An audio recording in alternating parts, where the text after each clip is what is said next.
She came to Redemption Creek to disappear.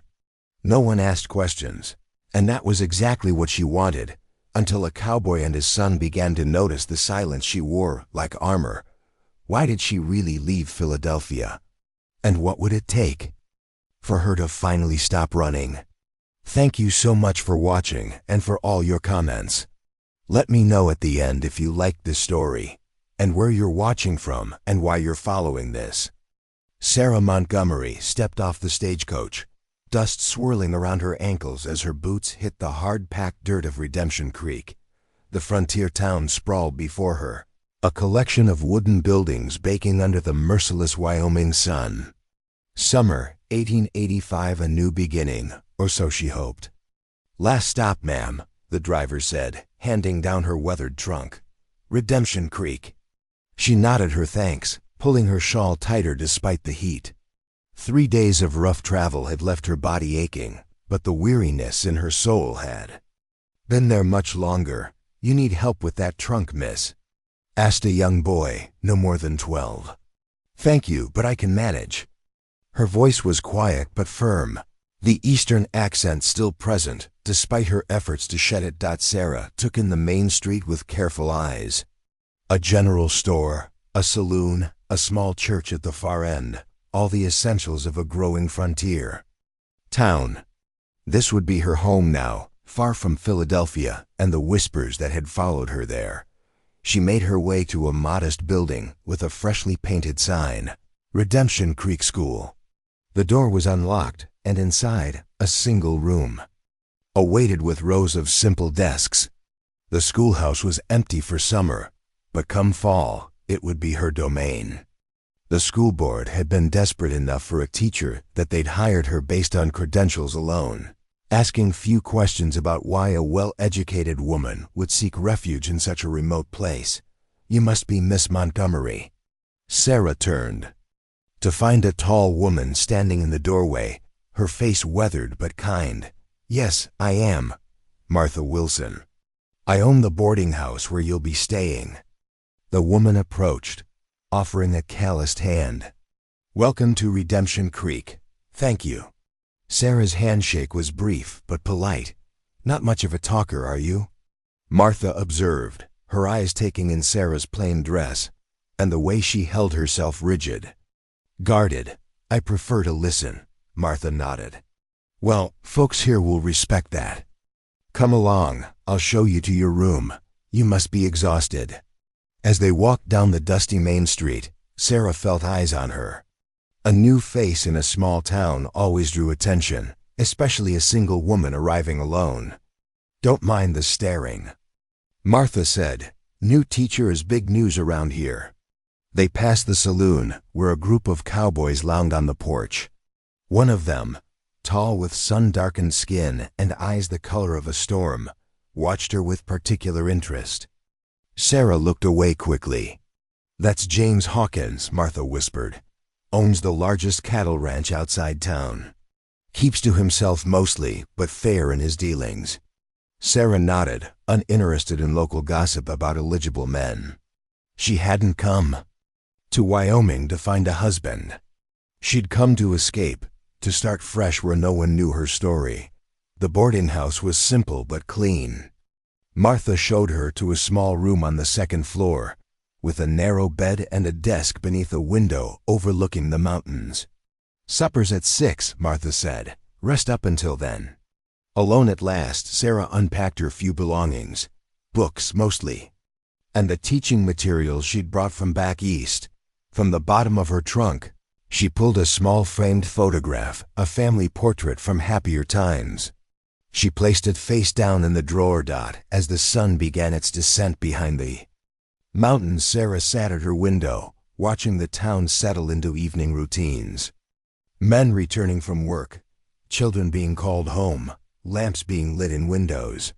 The simplicity of it all was what she had hoped for, a place where she could be defined by her work, not by her past. Supper was a quiet affair.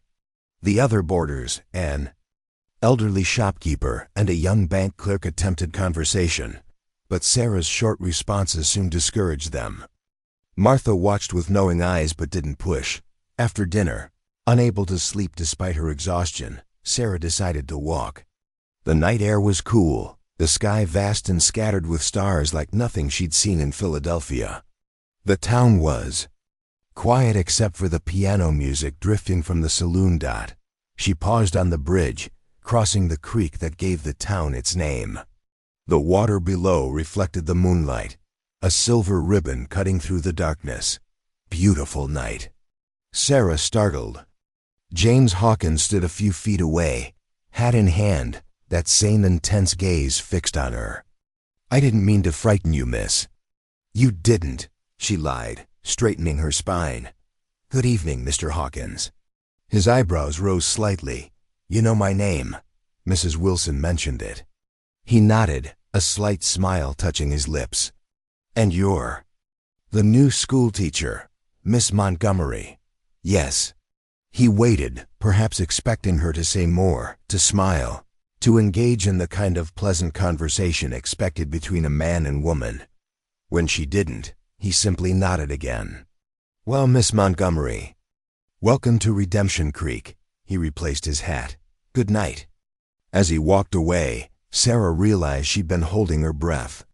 There had been no expectation in his eyes, no judgment of her reserve. Just a simple greeting, and then respect for her silence. Back in her room, Sarah opened her journal and wrote a single line, Day 1. "I am still invisible, but perhaps here, that can be a choice rather than a sentence." The first day of school arrived with the crispness of early September. Sarah stood at the door of the schoolhouse, watching children arrive in groups, some eager, others dragging their feet. Parents accompanied the youngest ones, curious about the new teacher who had kept to herself all summer. "Miss Montgomery," a woman greeted, pushing forward a reluctant boy of about 8. "I'm Helen Davis. This is my son, William." "Good morning, William," Sarah said, her voice gentler than usual. "I'm pleased to meet you." The boy mumbled a response, eyes fixed on his shoes. "He's shy," his mother explained unnecessarily. "Takes after his father that way," Sarah nodded. "Shyness is nothing to apologize for, Mrs. Davis." She addressed the boy directly. "William, would you like to help me ring the bell to start our day?" The boy looked up, surprise replacing his apprehension. He nodded, and Sarah led him to the brass bell mounted beside the door. By mid-morning, Sarah had 23 students ranging from 6 to 16 years old. The older boys, nearly men, sat in the back rows, skeptical of taking instruction from a woman barely older than themselves.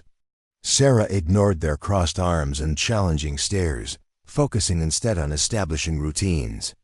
"Education," she told the class, "is not just about facts and figures. It's about learning to think for yourselves." A snort came from the back row. Sarah's eyes found the source, a tall boy with a defiance set to his jaw. "You have something to contribute, Mr. Hawkins," he replied. "Thomas Hawkins." Sarah kept her expression neutral, though inwardly she made the connection.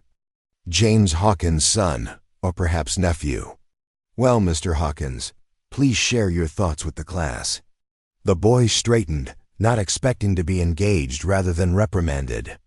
"My pa says thinking for yourself don't feed cattle or bring in crops. Hard work does." Several boys nodded in agreement. "Your father is right about the value of hard work," Sarah said. "But think about this.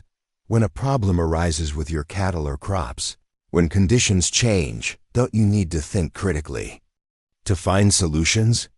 Thomas frowned, considering. "Education and practical knowledge aren't enemies, Mr. Hawkins. They're partners." The boy held her gaze for a long moment before giving a slight nod, not agreement precisely, but acknowledgement. Sarah continued the lesson, aware she'd passed some sort of test. At noon, the children spilled outside for lunch. Sarah remained at her desk, reviewing her afternoon plans, when a shadow fell across her papers. Miss Montgomery. James Hawkins stood in the doorway, hat in hand, just as on the bridge that night. His presence filled the small schoolhouse. "Mr. Hawkins," she stood, smoothing her skirt. "What brings you to the school?" My son. He stepped inside, glancing around the room. Thomas mentioned meeting you this morning. Thought I'd come see for myself. See what exactly? A smile touched his eyes. The teacher who managed to engage my boy in actual conversation about schooling. His previous teachers usually just threatened him with a switch. Physical punishment rarely encouraged genuine learning. Sarah said, "No argument from me." He studied her for a moment. "You're different than I expected." "How so?" "Most Eastern ladies who come west either look down on our ways or try too hard to adopt them." He tilted his head. "You don't seem to be doing either." Sarah wasn't sure how to respond to such direct observation. "I'm simply trying to teach." "And what brought you all the way to Wyoming to do that?" The personal question set her on edge. The position was available. James nodded, accepting her non-answer. "Well, I hope you'll join us for the Harvest Festival. Next weekend. Whole town turns out for it." "Thank you for the invitation, but I'm not one for social gatherings." Instead of the cajoling she expected, James simply nodded again. "Offer stands if you change your mind." He settled his hat back on his head. "Good day, Miss Montgomery." That evening, Martha cornered her at supper. "James Hawkins came to see you at school." News traveled fast in small towns, briefly. About his son. Martha's knowing smile irritated Sarah. "James has raised that boy alone since his wife died 6 years ago. Does a fine job of it, too." Sarah kept her expression neutral. "Mr. Hawkins' personal life is none of my concern." "Maybe it should be," Martha said, passing the potatoes. "Men like that don't pay special attention to just anyone." "He wasn't paying me special attention, if you say so, dear." The days fell into a rhythm. Sarah found herself warming to her students, even Thomas Hawkins, who beneath his bravado was quick-minded and curious. His questions often challenged her, forcing her to think beyond the standard lessons she'd prepared. One afternoon, as Thomas lingered after class, he asked, "Miss Montgomery, why don't you ever smile?" The question caught her off guard. "I smile when there's something to smile about. Pa says some people carry their hurts inside where nobody can see them." Sarah's hand stilled on the papers she was gathering. "Your father sounds like a perceptive man. He also says you shouldn't have to pretend to be happy just to make other folks comfortable." She looked at the boy, really looked at him, seeing beyond the stubborn jaw to the thoughtful eyes, his father's eyes. "Your father is right about that, too." Thomas nodded, satisfied. "See you tomorrow, Miss Montgomery." As Harvest Festival approached, the town buzzed with preparation. Despite her initial refusal, Sarah found herself considering James's invitation. The solitude that had seemed like sanctuary now felt isolating. Perhaps one evening among the townspeople wouldn't be unbearable. The night before the festival, she returned to the bridge where she'd first spoken with James. The creek below was lower now, the summer heat having taken its toll. "We could use some rain." She didn't turn at the sound of his voice this time. "Yes." James came to stand beside her, arms resting on the railing. "Thomas thinks highly of you. He's a bright student. He says you don't force him to smile when he answers questions correctly." Sarah glanced at him. "Should I?" "Most people think so. They're always telling him to smile, be cheerful, get over his mother's death." James kept his eyes on the water. "As if happiness is something you can command." "It isn't," Sarah said softly. "No." He turned to face her then. "Whatever broke inside you, Miss Montgomery, it's your business. Not mine, not the town's." For the first time in years, Sarah felt seen without feeling exposed. "Thank you." They stood in silence for several minutes, the distance between them both vast and insignificant. "Will you come to the festival tomorrow?" he finally asked. Sarah took a deep breath. "Yes, I believe I will." The Harvest Festival transformed Redemption Creek. Lanterns hung from ropes strung between buildings, casting golden light over tables laden with food. A makeshift dance floor had been constructed in the town square, where a small band played. Lively tunes. Children darted between adults, their laughter rising above the music. Sarah arrived late, hoping to slip in unnoticed. She'd spent an hour deciding what to wear, finally choosing her blue dress, the only one that wasn't entirely practical. Her hair, usually pulled back severely, she'd arranged in a slightly softer style. "You came." Martha appeared at her side, eyes bright with approval. "And don't you look lovely?" "Thank you," Sarah said, uncomfortable with the attention. "Everything looks wonderful. Whole town pitches in. Come, get some food before the dancing starts in earnest." Sarah allowed herself to be led to the buffet, where she accepted a plate of fried chicken, cornbread, and apple pie. Martha introduced her to what seemed like dozens of townspeople, most of whom greeted her with genuine warmth. The school teacher was respected here, she realized, in a way she hadn't expected. "Miss Montgomery." She turned to find Thomas Hawkins, unusually tidy in clean clothes, his hair slicked down. "Good evening, Thomas." "You look very handsome." The boy squirmed at the compliment. "Pa said to tell you he's over by the cider barrel, if you want to say." "Hello." Sarah felt her cheeks warm. "Thank you for relaying the message." Thomas darted away to join a group of boys his age, leaving Sarah uncertain. Was she expected to seek James out? Would it create gossip if she did?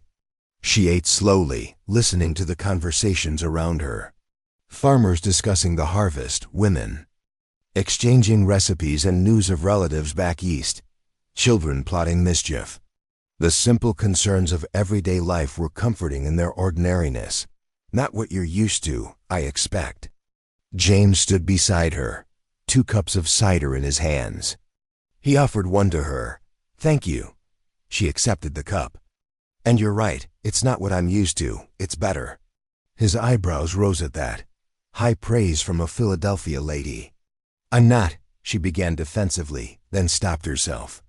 "Yes, well, Philadelphia has its charms, but there's something honest about this.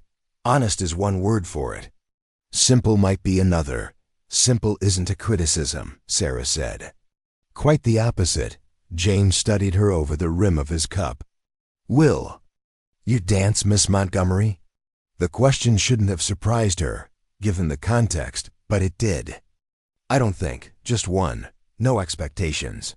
The band had started a reel, couples forming lines on the dance floor. It was lively enough that they wouldn't be the center of attention, but not so intimate as a waltz. "One dance," she agreed, setting down her empty plate. James led her to the edge of the floor, his hand barely touching her elbow. They took their places in the line, facing each other. The dance began, and Sarah found herself moving through the familiar steps with unexpected ease. James was a surprisingly graceful dancer for a rancher, guiding her through turns with a light touch. As they circled each other, Sarah caught glimpses of his face, intent, not smiling exactly, but present in a way that made her feel anchored. When the music ended, there was a moment of connection between them that left her breathless. "Thank you," he said, stepping back to a respectable distance. "You dance well, Mr. Hawkins," my mother insisted. Said no son of hers would stomp around a dance floor like a wounded buffalo. The image startled a laugh from Sarah, brief but genuine. James looked pleased at the sound. They were interrupted by Thomas and several other students, excited about the pie-eating contest about to begin. James excused himself to serve as a judge, leaving Sarah with a sense of both relief and disappointment.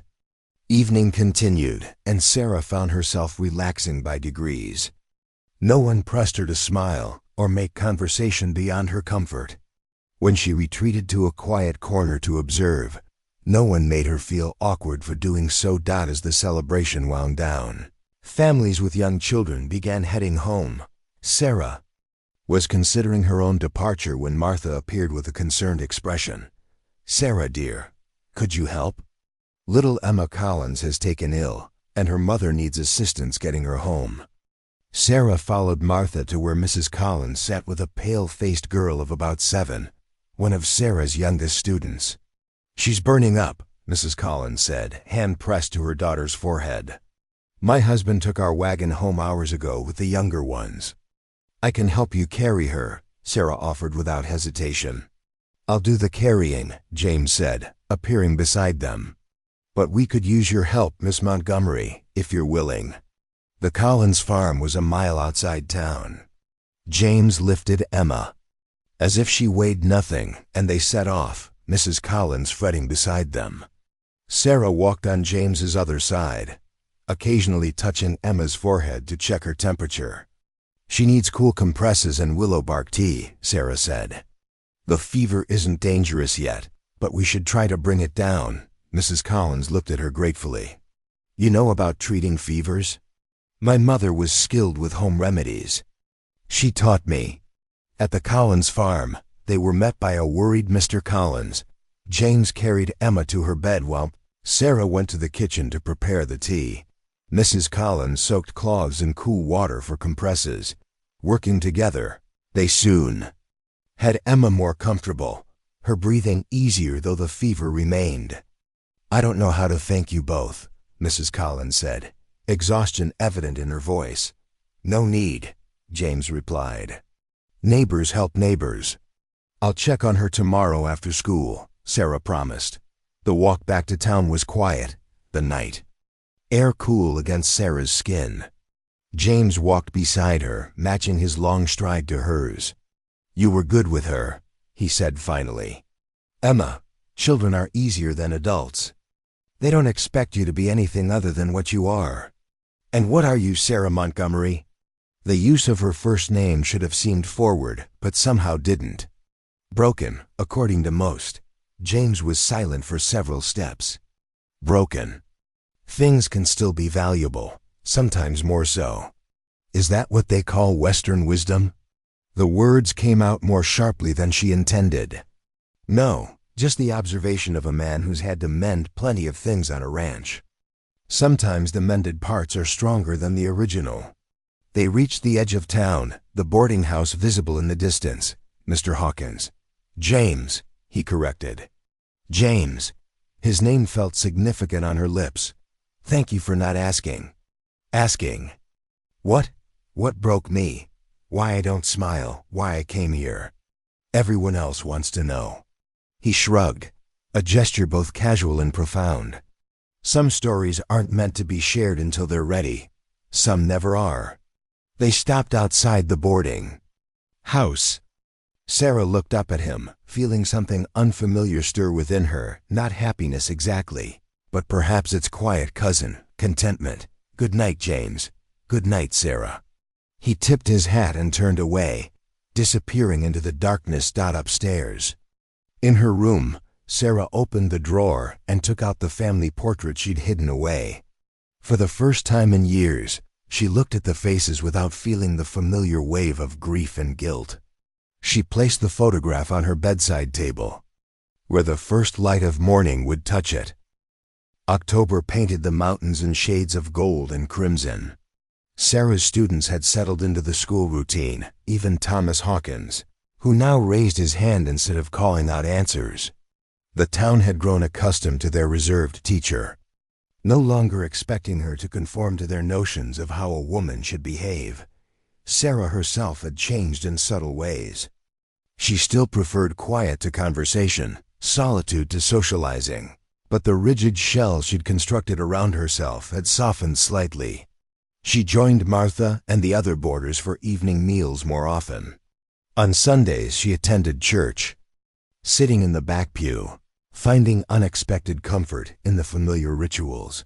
James Hawkins had become a steady presence in her life, not intrusive, but reliable.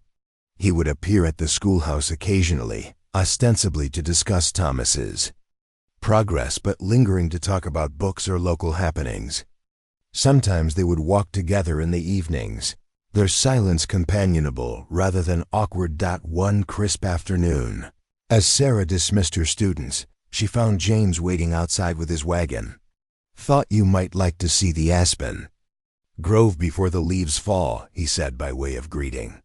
"It's at its peak right now." Sarah hesitated. Going on an unchaperoned outing with James would certainly cause talk.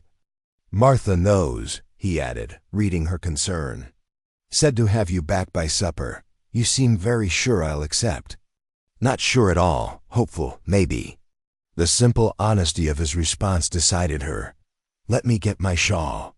The drive into the foothills took them through ranching country, past James's own property with its sturdy buildings and grazing cattle. Thomas was visible in the distance, working alongside the ranch hands. He's growing into a fine young man, Sarah observed. He is. Pride colored James's voice. Having you as his teacher has made a difference. He's talking about maybe becoming a veterinarian someday. He has the intelligence for it. And the compassion, though he tries to hide that. James glanced at her. You see a lot for someone who keeps to herself. Watching is different from participating. He nodded, accepting this as he accepted all her peculiarities. They drove in silence until the wagon began climbing a steeper trail into the hills. Finally, they crested a ridge and the view opened before them. Oh, Sarah breathed. A vast grove of aspen trees spread across the mountainside, their leaves shimmering gold in the afternoon light. The breeze made them dance, a rippling ocean of gilded coins against the deep blue sky. James stopped the wagon. Thought you might appreciate it. It's beautiful, she said simply. Unable to find more adequate words, they sat for a long moment, absorbing the scene. Then James climbed down and offered his hand to help her from the wagon. There's a good spot to see the whole valley just up this way. He led her along a narrow path to a rocky outcropping. Below, Redemption Creek sprawled like a miniature village, surrounded by patchwork fields and ranches. The mountains rose behind it, already dusted with early snow on their highest peaks. This is my favorite place, James said quietly. I come here when decisions need making or troubles need sorting. Sarah understood why. The perspective made human concerns seem manageable, part of a larger pattern rather than overwhelming obstacles. Thank you for sharing it with me. James turned to face her. Sarah, I've been careful not to press you about your past, about your feelings. But I find myself at a crossroads. The shift in his tone made her tense. What do you mean? I care for you, more than as a friend or neighbor. His directness was characteristic but still startling. Before I say more, I need to know if there's any chance you might someday return those feelings. Sarah looked away, her heart racing. James, if the answer is no, I'll accept that. We'll continue as we have been. But if there's even a possibility, it's not that simple. She wrapped her arms around herself, suddenly cold despite the sunshine. You don't know everything about me. I know enough. No, you don't. The words burst from her with unexpected force. You don't know. Why I left Philadelphia. Why people there said I was broken. James waited, his expression open, patient. The story she'd kept locked inside for so long suddenly demanded release. I was engaged. His name was Edward. We were to be married in the spring of '84. She took a deep breath. My younger sister, Lily, fell ill with scarlet fever that winter. I nursed her. Edward came to visit despite my warnings about contagion. Understanding dawned in James's eyes, but he remained silent. He caught it. Died 3 weeks before our wedding date. Lily recovered. Sarah's voice grew distant. His family blamed me. Sighed I should have prevented him from visiting. The rumors spread that I had deliberately exposed him because I had doubts about the marriage. That I was cold, unfeeling, because I didn't weep at the funeral. You'd already spent all your tears in private, James said softly. She looked at him, surprised by his perception. Yes, by the time of the public mourning, I had nothing left to give them. Nothing but numbness. So you came west where no one knew your story. Where no one expected me to smile to prove I wasn't heartless. Sarah turned back to the view, unable to face him as she confessed the rest. I blamed myself too, James, still do some days. If I had been firmer in sending Edward away. He made his choice, Sarah, a choice born of love, a foolish choice. Perhaps. But his, not yours. James moved to stand beside her, not touching her but close enough that she could feel his warmth. Is that why you think you're broken? Because you couldn't save him? Partly. And because afterward, I couldn't feel anything. Not grief, not relief, not anything. Just empty. And now? The question hung between them, weighted with meaning. Sarah considered it honestly. Now I feel something. Not happiness, exactly. Not yet, but possibility. Like the numbness is thawing. James nodded, as if this confirmed something he already suspected. That's not brokenness, Sarah. That's healing.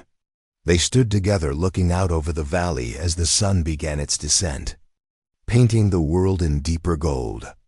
The breeze carried the scent of pine and distant wood smoke. I'm not asking for promises, James said finally. Just permission to hope.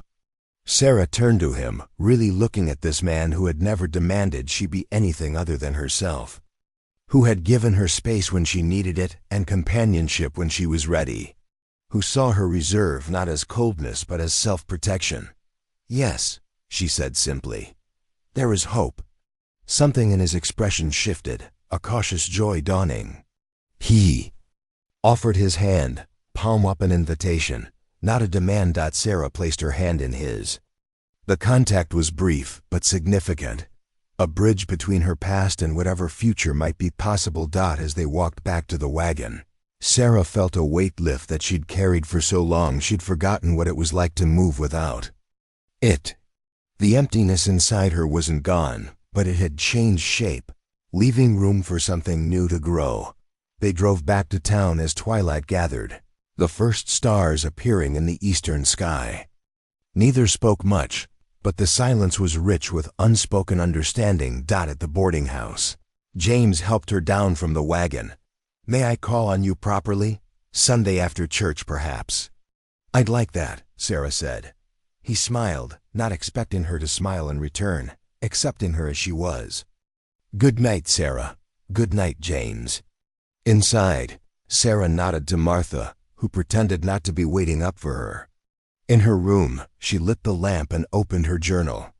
She wrote the date, then paused, pen hovering over the paper. Finally she wrote, They said I was broken inside, and perhaps I was. Perhaps I still am, in some ways. But broken things can mend if given time and care. Today, for the first time in a very long while, I felt the stirring of something like hope. Not happiness yet, that may come later, or it may not, but hope is enough for now. Hope is where healing begins. She closed the journal and went to the window. The town was settling into night, lamps glowing in windows, a dog barking in the distance. Overhead, stars scattered across the vast Wyoming sky, countless points of light in the darkness. Sarah didn't smile. That would come in its own time, when it was genuine, not forced, but she felt a quiet peace settling within her. Not an ending, but a beginning. Not a complete transformation, but the first small step on a long journey forward. And for now, that was enough.